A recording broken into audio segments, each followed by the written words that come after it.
हरि की नगरी हरिद्वार, गंगा के किनारे जब आप खड़े होते हैं तो आपकी अपनी संस्कृति, सभ्यता सब एक साथ यहीं दिखाई देती है। उत्तराखंड की राजनीति एक अलग परिधि पर है। चुनाव सर पर हैं, लेकिन उत्तराखंड में आज कई मुद्दे हैं जो ज्वलंत हैं और उसी पर बातचीत करने के लिए हमारे साथ मौजूद हैं पूर्व मुख्यमंत्री रमेश पोखरियाल निशंक जी, हमारे साथ राजेश शिवपुरी जी कांग्रेस से मौजूद हैं, हमारे साथ शांति प्रसाद भट्ट जी हैं जो कि यूकेडी के प्रत्याशी इस वक्त हमारे साथ मौजूद हैं। आप सबका स्वागत है। और साथ साथ हमारे साथ हरिद्वार की जनता यहाँ पर है जो अपने सवालों को नेताओं के सामने रखेगी। सबसे पहले मैं बस 30 सेकंड में निशंक जी आपसे जानना चाहता हूँ, 5 साल पहले आपकी सरकार थी, लेकिन आज 5 साल बाद आपको लोग वोट क्यों दें? इसलिए कि हमारी सरकार ने बहुत सारे काम किए, जो जन कल्याणकारी काम हमारी सरकार ने किए वो लोगों के पास हैं और दोनों कामों को लोग विश्लेषण कर रहे हैं जी कि पहले क्या था और आज क्या है। और इसलिए चाहे हमारी सरकार में अटल खाद्यान्न योजना का रहा हो, 108 का रहा हो, 15,000 में MBBS डॉक्टर बनाने का रहा हो, और चाहे वो सामाजिक कल्याण की तमाम दर्जनों वो योजनाएं रहे हों जो आम लोगों के उत्थान की दिशा में रहे हों। और इसलिए आज लोग महसूस करते हैं कि वो सरकार बेहतर सरकार थी और इसलिए उसको फिर आना चाहिए। शिवपुरी जी, आपकी सरकार आज है, लेकिन उत्तराखंड में कभी ऐसा नहीं हुआ कि कोई सरकार दोबारा सत्ता में आई हो। क्यों लोग वोट दें आपको भाई? उत्तराखंड को बने हुए लगभग आज 17 वर्ष होने को हैं जी। इन 17 वर्षों में उत्तराखंड को बनाने की और उसके विकास की बुनियाद कांग्रेस ने रखने का काम किया है। और जो एक 5 साल का कार्यकाल बीजेपी को मिला था वो विफलता और दलीय संघर्ष का कार्यकाल रहा है। और कांग्रेस की सरकार में लगातार विकास की योजनाएं बनी हैं, चाहे पर्वतीय क्षेत्र हो, मैदानी क्षेत्र हो, हर क्षेत्र का एक। तो यानी आपकी सरकार बहुत अच्छी रही, आपको लगता है रिपीट आपका होने वाला है? निश्चित होगा। चलिए भट्ट साहब, यूकेडी अस्तित्व तलाश रहे हैं आप लोग, क्यों वोट दे कोई जनता आपको, आखिरकार क्यों? बहुत बढ़िया सवाल आपने किया है। ये वाजिब सवाल जनता के सामने भी जाएगा। इस देश के अंदर भगत सिंह, सुभाष चंद्र खत्म हुए हैं। उत्तराखंड क्रांति दल ने राज्य लेने के लिए राजनीति को 1996 में पीछे किया और 2000 में जब ये राज्य बना तो राज्य का अस्तित्व मिटा दिया इन राष्ट्रीय पार्टियों ने।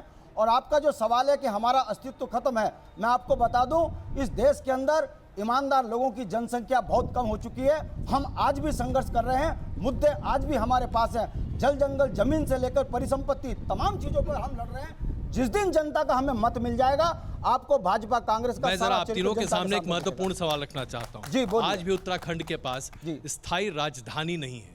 17 साल राज्य को बने हो गए और अस्थायी राजधानी से कामकाज चल रहा है। निशंक जी, ऐसा क्यों? मैं समझता हूं कि राजधानी देहरादून में करने के बाद जी जो काम हुए हैं वो महत्वपूर्ण है। राजधानी के विषय ने आपको कहीं बाधित नहीं किया है। अलग बात है कोई निस्तारित नहीं हुआ जी। और शीतकालीन राजधानी बनाने का जो गैरसैंण में था जी, उसकी अब शुरुआत हुई है। लेकिन पहले हम लखनऊ में थे। मैं 2 बार कैबिनेट मंत्री भी रहा हूँ लखनऊ, 3-4 बार विधायक भी रहा हूँ। लेकिन एक शासनादेश लेने के लिए भी लखनऊ जाना पड़ता था। आज की जो इस युग में जबकि सेकंडों के हिसाब से आपको डिजिटल इंडिया हो रहा है, सारे सूचनाएं समाज एक लेकिन मैं ये कह रहा हूं कि राजधानी के विषय पर राज्य का विकास नहीं रुका है। आप क्या कहेंगे शिवपुरी जी? राजधानी का प्रश्न बहुत वाजिब सवाल है। कांग्रेस की सरकार ने गैरसैंण जो यहाँ के लोगों की भावनाओं के अनुरूप 5 साल में क्या किया आपने? हमने उसको अस्थायी तौर पर राजधानी के रूप में विकसित करने का काम किया है। और समय आने पर स्थायी राजधानी का क्या होगा? निश्चित, अगर आपके लिए इतना महत्वपूर्ण है तो 5 साल बीत गए, अभी तक आपकी नींद नहीं खुली। स्थायी राजधानी का जो सवाल है उसमें सब लोगों को साथ लेके निश्चित रूप से बहुत जल्दी यदि हमारी साल और लगेंगे बनती है, अगर 5 साल और सत्ता मिल जाए तब बिल्कुल राजधानी का सवाल निश्चित हल होगा। चलिए एक और महत्वपूर्ण मुद्दा, देवभूमि, लेकिन भ्रष्टाचार आपकी सरकार के ऊपर और इसके इतने आरोप, इसका क्या जवाब देंगे आप? जहां आपके मुख्यमंत्री खुद सीडी कान में लिप्त पाए जाते हैं, जहां पर तमाम कॉन्ट्रैक्ट्स की बात निकल कर आती है, भाई क्या है? आप लोगों ने सरकार चलाई है या भ्रष्टाचार की दुकान खोल दी है? बहुत बेहतर तरीके से हमारी सरकार चली है और भ्रष्टाचार का कोई भी आरोप कहीं से भी प्रमाणित नहीं हुआ है। और और जहां तक भ्रष्टाचार का सवाल है जी। तो 5 साल के जो कार्यकाल बीजेपी को मिला था उसके भी बहुत सारे भ्रष्टाचार के सवाल हैं। वो निशंक भी जी तो समय-समय सामने पर- खड़े आए, एक भी तो आरोप लगा दीजिए। 5 साल आपकी सरकार रही, आपने क्या साबित कर दिया इनके ऊपर? नहीं, जो नहीं। आज आप कह रहे हैं कि 5 साल की सरकार में बहुत भ्रष्टाचार हुआ था। नहीं, आपके तो खरीद फरोख्त का सीडी चल रहा था, नहीं। आपको सफाई देनी पड़ी। जो खरीद फरोख्त का सीडी है जी। वो सीडी यदि आप देखेंगे तो आपको पता चलेगा कि उसमें कौन लोग जिम्मेदार हैं। उसमें कांग्रेस की सरकार से कहीं कोई ऐसा मौका निशंक नहीं जी, है। मैं आपकी राय जानना चाहता हूं इस पर। पहली बात तो मैं ये कहना चाहता हूँ कि भारतीय जनता पार्टी पर दूर दूर तक हमारे कार्यकाल पर कोई उंगली नहीं उठा सकता। उंगली जिन लोगों ने कुप्रचार किए थे, जिन लोगों ने खराब तरीके से कुप्रचार किए थे, उनको अच्छा खासा जवाब मिला है। और यही हरिद्वार है जिस कुंभ को नोबेल पुरस्कार के लिए नामित किया गया, जो पूरी दुनिया के अंदर धरती का सबसे बड़ा कार्यक्रम आयोजित किया। यदि ये कांग्रेस कोई ये कहती है कि भारतीय जनता पार्टी के समय में तो ये 5 साल तक क्या करे थे, इन्होंने तो 4 आयोग बनाए, बताएं नहीं। आपकी दुनिया जानती है, पार्टी ने हरिद्वार के लोग भ्रष्टाचार, जानते हैं। आपकी पार्टी ने भ्रष्टाचार का बिगुल बताया। आरोप लगा कि 180 करोड़ रुपए निशंक जी डकार गए। भाई कहाँ है? हमें तो दिखा नहीं। नहीं, मैं नहीं ये- आपके किसी आयोग को दिखा। हम- भाई ये तो बता दीजिए ना कहाँ है? खुद खड़े हैं सामने, प्रत्यक्ष को प्रमाण क्या? हम ये नहीं कहते। प्लीज प्लीज प्लीज जी हम ये नहीं कहते। जी। जब कुंभ का मेला हुआ था, दिल्ली में कांग्रेस की सरकार थी, हमने 672 करोड़ रुपया उत्तराखंड की सरकार को उपलब्ध कराए। यदि 672 करोड़ रुपया हरिद्वार में ठीक से खर्च हो जाता तो हरिद्वार की नहीं हालत तो आप आज क्या दूसरी कहना होती। चाहते हैं? कहाँ खर्च हुआ पैसा? अब ये जो जिम्मेदार लोग हैं वो नहीं बताएंगे। तो 5 साल आपकी सरकार रही, आपने क्या किया? कुछ तो करते। हमने बदले की भावना से कोई काम नहीं किया। हम उत्तराखंड को तो बनाने का यानी आप काम फ्रेंडली करने मैच लगे। खेल रहे हैं। 5 साल आप कीजिए, 5 साल हम करेंगे। अरे भाई कुछ तो कीजिए। भट्ट साहब, ये क्या आरोप प्रत्यारोप के दौर चलते रहेंगे या भ्रष्टाचार के मामले आएंगे, खत्म हो जाएंगे, आएंगे गंगा जी में बह जाएंगे? बहुत वाजिब सवाल किया आपने। देश की आज़ादी के बाद से भारत का लोकतंत्र पूंजीपतियों का गुलाम है।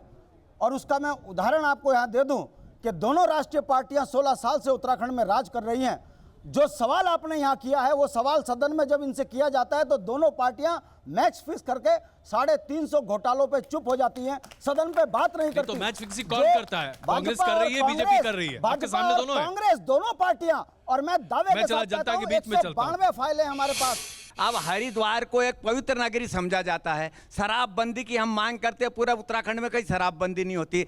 जंगल और जल यहाँ का है, पर्यटन यहाँ का है। अब ये हरिद्वार जैसी पवित्र नगरी को भी आज इनका चारों का मैनिफेस्टो देख लीजिए, कहीं भी इस तरह का नहीं कि हम एक उनकी नगरी को हम जवाब तो ले लूं, नहीं तो निशंक जी मुझे लगता है कि इनकी समस्या का समाधान आप ही कर सकते हैं। बताइए आप और शिवपुरी जी। सबसे पहले निशंक जी। मैं पहले तो ये कहना चाहता हूँ, क्योंकि महाराज जी को तो हम बहुत सम्मान देते हैं। जी पहली बार हरिद्वार के इतिहास में कुंभ में 80% अस्थाई काम, अस्थाई नहीं अस्थाई हुई हुई। हरिद्वार तो हमने विश्व की ये स्थली है और विश्व की आध्यात्म की राजधानी है।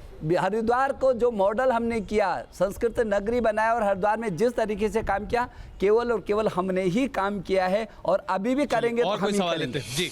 नमामि गंगे के नाम पे निशंक जी बताएंगे करोड़ों रुपए की बंदरबाट हो रही है और आज भी गंगा में वो नाले, वो गंदगी, वो सीवर जस की तस वैसी गंगा में प्रवाहित हो रही। तो करोड़ों रुपए नमामि गंगे के नाम पे क्यों बर्बाद किए जा रहे हैं? पहली बात तो ये कि बंदरबांट शब्द का जो आपने प्रयोग किया, मैं खंडन करना चाहता हूँ कि आपके पास एक सबूत भी है। नमामि गंगे का एक सबूत नहीं दे सकते हैं। हाँ, नमामि गंगे का ये अभियान है। हमारे प्रधानमंत्री जी ने कहा गंगा पवित्र रहनी चाहिए, स्वच्छ रहनी चाहिए, और उस नमामि गंगे के तहत अब काम हो रहे हैं युद्ध स्तर पर। आप एक उदाहरण नहीं दे सकते कि जो है इतने नेता बने हुए हैं और कहते हैं कि हम जो है चुनाव के समय अपनी संपत्ति का ब्यौरा दे रहे हैं। ये अपनी 12 साल पहले संपत्ति का ब्यौरा दें और उसी के आकलन से आज अपनी संपत्ति को जोड़कर जनता को बताएं। शिवपुरी जी। हमारे जो माननीय मुख्यमंत्री हैं जी, उनकी संपत्ति जो पहले थी वो आज भी आप सार्वजनिक रूप से कहीं उसकी जांच करा सकते हैं। कांग्रेस के तमाम नेताओं की संपत्ति में इजाफा नहीं हुआ, आप कह रहे हैं? बिल्कुल। जो संपत्ति विधायक लोग हैं उन्होंने सब विधानसभा में जमा करा रखा है। आप सोच लीजिए, वो आप सार्वजनिक सोच लीजिए कितने भ्रष्टाचार के आरोप आपकी सरकार पर अभी लगे हुए हैं। अब भ्रष्टाचार के आरोप तो उन्होंने भी बताया, नमामि गंगे में कितना भ्रष्टाचार है। और जो ये खनन माफिया की बात होती है, वो खनन माफिया की बात जो होती है वो लाइसेंसेस कौन दे रहा है, जो बालू का जो कारोबार हो रहा है उसके लाइसेंसेस कौन दे रहा है, जो शराब की ठेकेदारी का पूरा मामला था उसके लाइसेंस किसने दिए, ये तमाम आरोप किसके ऊपर लग रहे हैं? कोई लाइसेंस हमारे कार्यकाल में जारी नहीं हुआ 5 साल में, कोई लाइसेंस जारी नहीं हुआ। नहीं। तो शराब बिना लाइसेंस की बिकती है क्या उत्तराखंड में? शराब की जगह अलग नहीं थी, मैंने खनन के लिए कहा, उसका कोई लाइसेंस जारी नहीं हुआ, और शराब की जो नीति है उसके हिसाब से कोई भ्रष्टाचार का आरोप उसमें नहीं है। अच्छा लुके, शराब की बात आप बताइए मैडम, क्या यहाँ पर किसी भी तरीके से शराबबंदी या नशाबंदी की कोई बात सुनाई देती है? बिल्कुल भी नहीं। खुलेआम आप किसी भी एक चाय की दुकान पे चले जाओ, आप हर की पौड़ी पे चले जाओ, वहाँ पे जूते के नंबर से आप 4 नंबर का जूता दे दो, 4 नंबर की चप्पल दे दो, इसके अनुसार क्वार्टर हाफ जो भी होते हैं शराब में आप मेन हर की पौड़ी से ले सकते हैं। महिलाओं के लिए इतना बड़ा फेरपुर कांड हुआ, एक बच्ची थोड़ी सी दूरी पे टॉयलेट के लिए गई थी, उसके साथ बलात्कार हुआ, आज तक उसका पता नहीं चला। नारी निकेतन में देहरादून में इतना हम लोगों ने इसके लिए प्रदर्शन किया, एक गूंगी बहरी संवासनी महिला के साथ बलात्कार हुआ, उसके बच्चे का वॉशिंग करके दफना दिया गया, आज तक उसकी जांच पूरी नहीं हुई। कहाँ महिलाओं के लिए क्या हो रहा है? शिवपुरी जी क्या जवाब देंगे? आप ही की सरकार की बात हो रही है यहाँ पर? बिल्कुल हो रही है, बिल्कुल।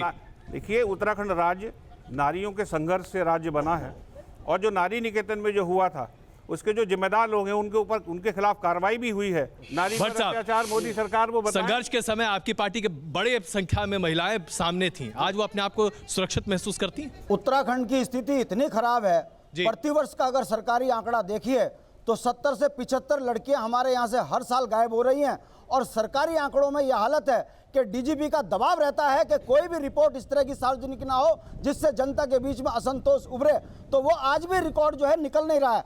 हमारे सम्मानित कांग्रेस के नेता कह रहे हैं कि नारी निकेतन में सब कुछ सही है। मैं दावे के साथ कहता हूं, आरटीआई के डिटेल मेरे पास हैं कि नारी निकेतन से लड़कियों की जो दुर्गति हुई है, यदि वो सार्वजनिक हो जाए तो कांग्रेस का एक नेता उत्तराखंड में दिखेगा नहीं। क्या जवाब है आपके पास? लेकिन मैं इस बात को स्वीकार करता हूं कि जो घटना हुई है आप बेहद दुर्भाग्यपूर्ण थी। शराब माफियाओं की सरकार है, अभी आप तमाम चीजें स्वीकारेंगे। आप मान रहे हैं कि यहाँ पर महिलाओं की स्थिति बहुत अच्छी नहीं है, घर से बाहर निकलने से पहले एक बॉडीगार्ड चाहिए। महिलाओं की स्थिति पूरे देश में अच्छी नहीं है, दिल्ली में भी महिलाएं सुरक्षित नहीं है। सवाल आप सोच लीजिए आप क्या कह रहे हैं। सवाल ये है कि महिलाओं के खिलाफ दिल्ली में जब कांग्रेस की सरकार थी तो निर्भया कांड हुआ था, आज भी लगातार कांड हो रहे हैं। ठीक है ऋषांक जी, एक आखिरी टिप्पणी इसके पहले मुझे ब्रेक लेना पड़ेगा। आज जो कानून व्यवस्था की स्थिति उत्तराखंड में है वो निश्चित रूप में आज की दिनांक में आज माथे पर शिकन लाने वाली है।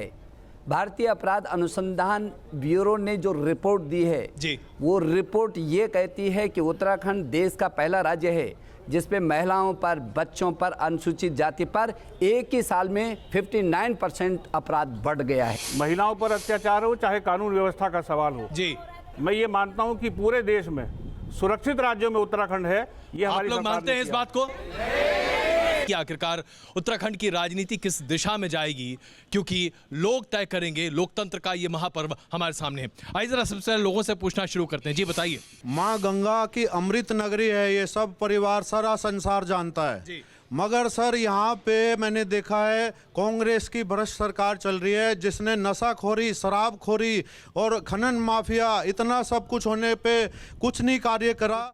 हमारे सम्मानित कांग्रेस के नेता कह रहे हैं कि हमने बहुत विकास किया है। अगर मुख्यमंत्री ने इतना विकास किया है तो 2-2 जगह से चुनाव क्यों लड़ना पड़ रहा है? इन्होंने क्वेश्चन पूछा था निशंक जी से कि अपनी संपत्ति का ब्यौरा पिछले 12 साल से पहले का और अब का दे दें। आपने क्वेश्चन पूछ लिया शिवपुरी जी से, ये क्वेश्चन का आंसर आप निशंक जी से भी ले लीजिए। निशंक जी आप भी बता दीजिए। जिन्होंने ये सवाल किया है जी, जब भी हम चुनाव लड़ते हैं तो सभी को अपनी संपत्ति का ब्यौरा देना पड़ता है, सभी को संपत्ति का ब्यौरा देना पड़ता है। किसी को कोई आपत्ति हो तो आपत्ति करे ना। एक सेकंड प्लीज, एक मिनट। शिवपुरी जी, आपके ऊपर तमाम अभी आक्षेप लगे हैं और 2013 को तो आप भूले नहीं होंगे। राहत का काम कैसा रहा है, आपकी सरकार में क्या क्या हुआ था? न्यूज नेशन ने रिपोर्ट दिखाई थी कि हादसे के 6 महीने बाद सैकड़ों की संख्या में लाशें पड़ी हुई थी, और आपने उसके बाद आपकी सरकार ने उन लाशों का अंतिम संस्कार किया था। तो क्या सफाई, क्या आपने यहाँ पर काम किया था, ये तो हम जानना चाहते हैं। मैं इस बात से सहमत हूँ जी। हमारी जो भारतीय जनता पार्टी है जी, इनके नेताओं ने आरोप लगाया था कि समय से पहले जो वहाँ लाशें हैं उनकी जो खोजबीन है जी उसको बंद कर दी गई। लेकिन जिन लोगों के खिलाफ आरोप लगा आज वो भाजपा में ही है। ये सवाल इन्हीं से सरकार तो आपकी थी ना, आज वो कहीं पर है, इससे क्या कल को आप ज्वाइन कर लीजिए भाजपा, सरकार आपकी जवाब ये देंगे। जो लोग जिम्मेदार थे निशंक जी, उनको ये तो क्यों कुछ लिया अलग गया? ही तरीके का राग अलाप रहे हैं। लेकिन मैं ये कहना चाहता हूँ कि ये केवल आरोप प्रत्यारोप तक ये बातें नहीं रहनी चाहिए। जो गलतियां किसी से भी हुई स्वीकार करना चाहिए। मैं एक आखिरी सवाल यहाँ पर ले लूँ, एक सेकंड प्लीज। आप बताइए, आज हरिद्वार, प्लीज आप जरा शांत रहिए, क्या आज हरिद्वार में सब कुछ ठीक है? नहीं, कुछ ठीक नहीं है। यहाँ पे शराब के ठेके जो यहाँ खुले बिकती है, यहाँ पे कोई नेता उसकी जांच नहीं करता है। सांसद जी से पूछना चाहता हूँ कि विकास की बात चल रही है, गंगा जी भी पीछे है और मेला अधिकृत क्षेत्र भी पीछे है। अब सांसद महोदय बताएंगे इनका विजन क्या है? मेरे पास वक्त बहुत कम है निशंक जी, क्या विजन है? क्या विजन है? चलिए, बड़ा अच्छा सवाल है और इसी के साथ हम खत्म करना चाहेंगे इस बहस को। क्या विजन है? विजन हमारा था, और जो विजन हमारा था वो 2020 में हम पूरे देश में नंबर 1 प्रदेश को बनाते हो, और हमने बनाया। आप कितना वक्त लगेगा? 5 साल अगर आपको मिल जाए तो आप बना देंगे नंबर 1? निश्चित रूप में।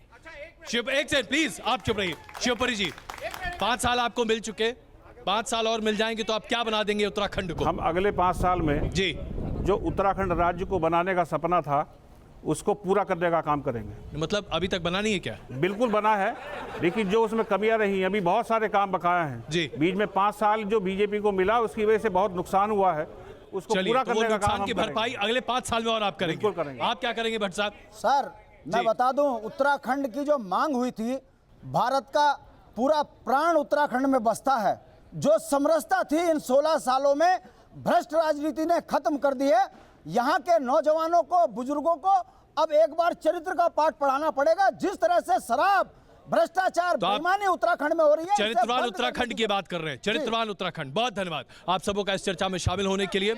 उत्तराखंड बने हुए 16 साल से ज्यादा का वक्त बीत चुका, लेकिन आज स्थिति यह है कि विकास को लेकर आज भी स्थिति अच्छी नहीं है। बहुत धन्यवाद आप सबों का इस चर्चा में शामिल होने के लिए। बहुत धन्यवाद।